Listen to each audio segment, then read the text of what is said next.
Police accused of killing Pakistani man acquitted of blasphemy charge.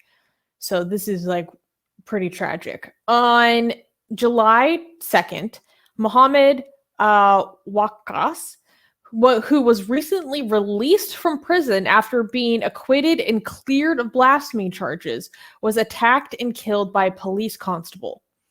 The incident took place in Rahim Yar Khan City in Pakistan. Ahmed Nawaz, a police spokesperson, told the reporters that Waqas was hacked to death by Faisal Khan, a 21-year-old police constable who had joined the police force just a few months ago. Nawaz also added that Khan's primary motivation to commit the attack was that Waqas committed blasphemy. Waqas was charged with blasphemy in 2016. In 2020, the Lahore High Court had overturned the charges and released him. He was hiding after his release, returning to his home only a few weeks ago. After committing murder, Faisal Khan became popular and received support from religious organizations in Pakistan. Wait, so let me clarify this. The person who committed the murder is now getting the support. Yes. Because he, so just some clarification for people. Nobody, so like in Pakistan is a horrible place, especially for everybody, but more so for atheists, secularists, just non-Muslims, or even any religious minority. Any religious minority and non-religious people, and women, and gay people, and trans people. Basically, if you're not a Sunni man, then Pakistan is hell on earth. Even if you're Sunni man, somebody could like maybe misread, but just like accuse you of blasphemy. So just be worried all the time. Honestly, okay? It's pretty bad for everyone. Yeah, it's pretty bad for everyone. But so far, like a lot of people that have been accused of blasphemy have been on death row or imprisoned, but no execution has been done by the government as of yet. And we're not defending the government by saying this, because people go on death row for blasphemy and then they stay there for years and years and years for just a mere accusation, right? And the fact that they even get charged for blasphemy, that's horrible, right? Like in Pakistan. But that doesn't mean that a lot of people haven't died for blasphemy in Pakistan. A lot of people have died for blasphemy in Pakistan, but it's mostly mob and vigilante justice. It's people. Sometimes if you get accused of blasphemy in Pakistan, you want to get arrested and go to prison because that's the safest place you could be. And this is just another death for blasphemy that happened by a mob, right? Like by a person, like not by the government, right? Vigilante. A vigilante, not by technically this person is a representative of the state in his capacity as a police constable. But yes, but this was not him outside of his capacity. Yeah, this was not acting within his capacity as a police. This was him taking justice into his own personal hand. Rivka. So what's interesting is, so this person's a police officer who committed this murder. There was a lawyer in another case, I believe, that killed someone who had been accused in the courtroom. You're talking about the murder of Tahir Nassim. It was a lawyer who assisted the murderer in getting his weapon into the court. Okay, that's what okay. So the lawyer was involved in this murder. There have been others. I find it really interesting that people who are supposed to be representatives of the state to keep the peace, to, find evidence or arrest people with proof, etc., are involved in this extrajudicial violence. And it's as if it doesn't matter whether anyone's been executed by the state or anything. All that matters is the charge, and the end result is there's going to be some sort of vigilante justice And so it's like the state doesn't have to execute anyone. All they do is have to keep people amped up on this, and the mob will do it for them, or even the representatives of the institutions of the state, like police or lawyers or whatever. So I would like to make a quick correction. I said that the murder of this man, his name is Faisal Khan. That's incorrect. Faisal Khan murdered Tahir Naseem this past summer. No, or maybe within the past year. So the name of the murder of Mohammed Waqas, I haven't been able to find. So I just wanted to make that quick correction that that was a different person who committed that murder. by the way, I don't blame people for thinking like we're talking about other cases that we covered, because these are sounding, this is happening so much in Pakistan that they just sound so similar, right? Like, man gets arrested, accused of blasphemy, man gets released, man goes in hiding, man stops going into hiding, man gets murdered by mob. The person that did the murdering is then celebrated by the religious community. Sometimes the person that did the murdering of the person who was accused of blasphemy, either the government goes after them and becomes an even bigger hero among Muslims, or the government doesn't go after them because they are scared of the religious mob, and which encourages more people to take justice into their own hand in the future as well. Also, another version of the story, which is repeat, is that man or woman gets accused of blasphemy, goes to prison, there's no evidence, gets released, tries to get out of the country because they know now that they have been accused of blasphemy, Pakistan is the most dangerous place to be. Sometimes they don't leave the country and get murdered or live the rest of their lives in fear, or they get away, and now the people are like, oh, you think you got away? Well, you didn't take your entire family with you, did you? So then they go and target his or her family to make sure that even if you're outside of Pakistan, you still are living in your own personal hell, because you now know that you have made life hell for the people you love back in Pakistan. Amazing. Oh my God. So yeah, there's a comment here. I want to, let's read this one. And then there was another one. Ritsuko is saying, what kind of society celebrates murderers and hails them as heroes? Pakistan is a very sick place where humanity goes to die. Well, I disagree. There are tons of amazing people in Pakistan. Yeah, let's also highlight the activists, because guys, the fact that Pakistan is such a hellhole means that the people who are fighting there,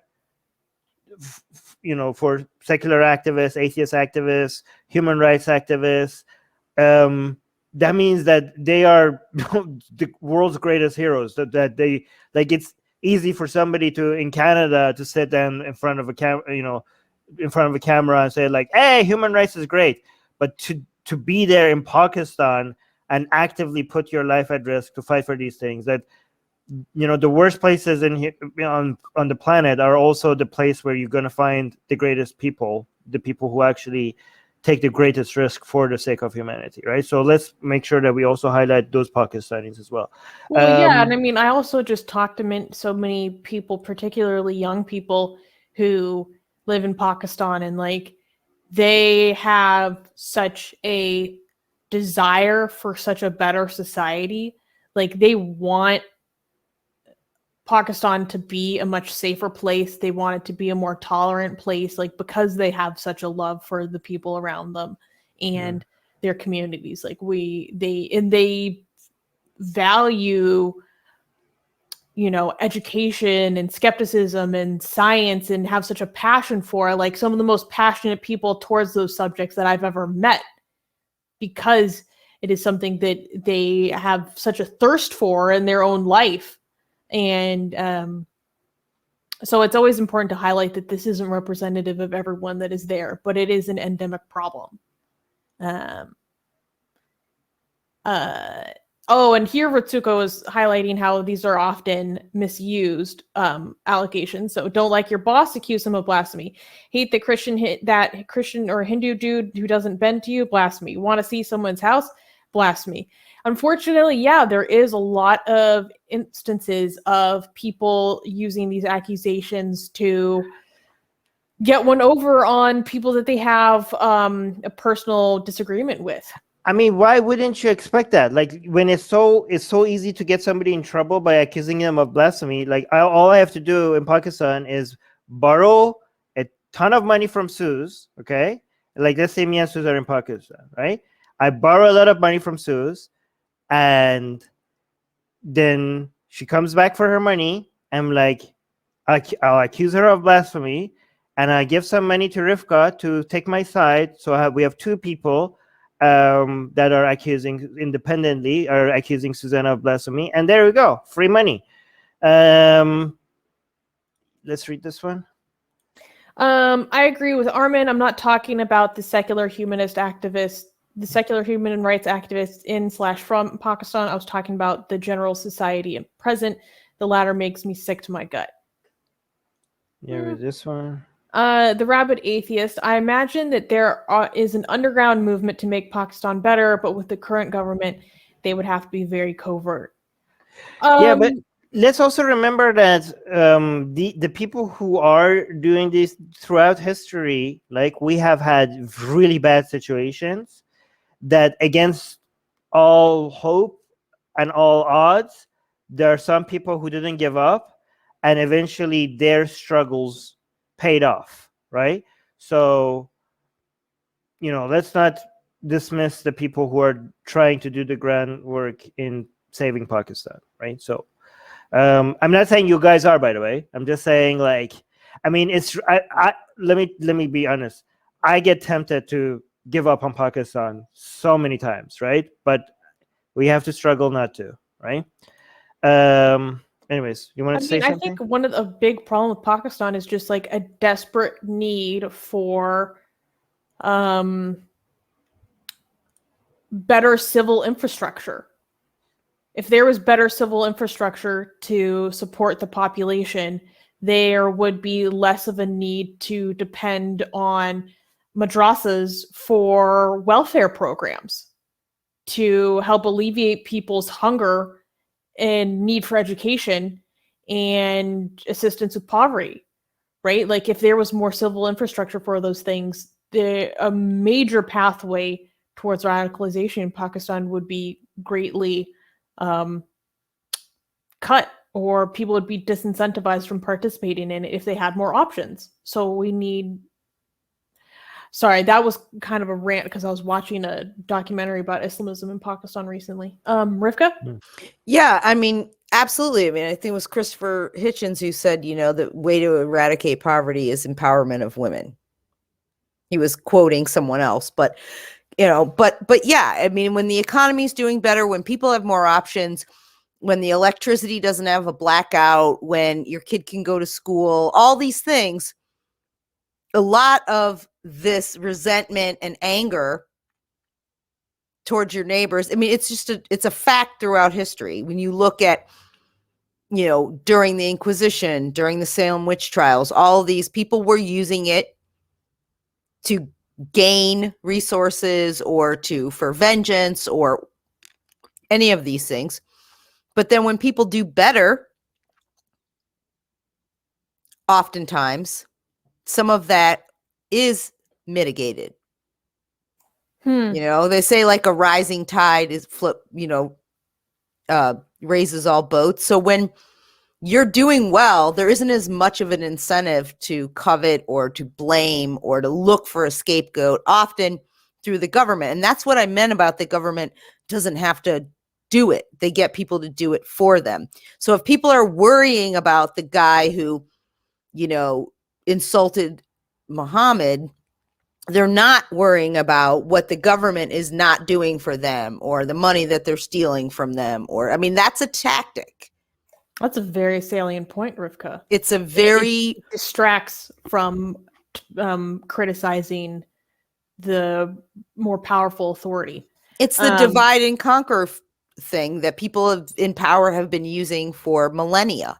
Yeah, it's so funny. So, when Armin popped out for a second, of course, people started the women takeover, but then Ian pops in with American imperialism. Hey, I like that more.